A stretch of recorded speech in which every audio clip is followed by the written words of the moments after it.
Obrigado, Senhor, pela minha família.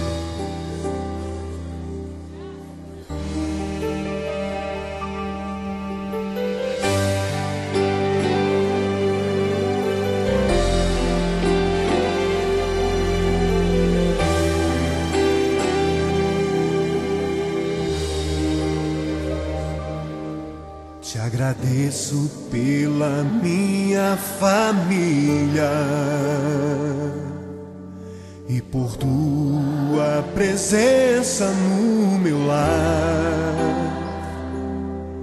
Te agradeço pelo pão de cada dia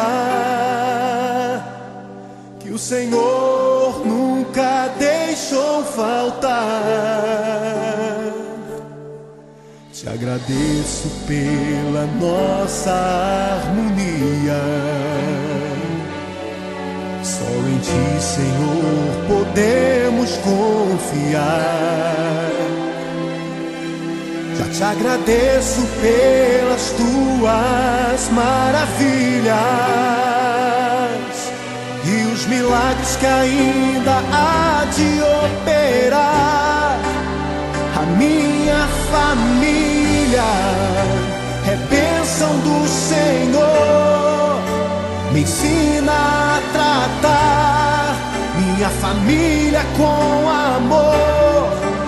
Edifica minha casa para o Teu louvor. A minha família é um presente do Senhor.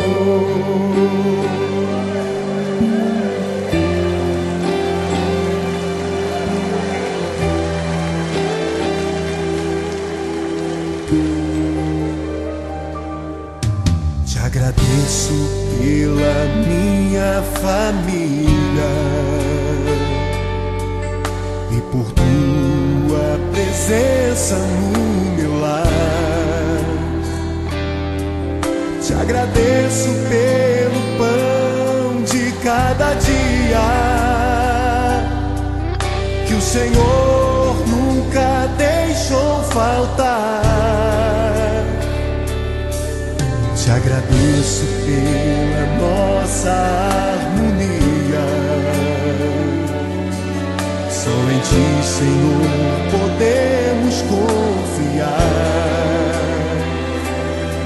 Já te agradeço pelas Tuas maravilhas e os milagres que ainda há de operar. A minha família é bênção do Senhor. Me ensina a tratar minha família com amor. Edifica minha casa para o Teu louvor. A minha família é um presente do Senhor. A minha família é bênção do Senhor.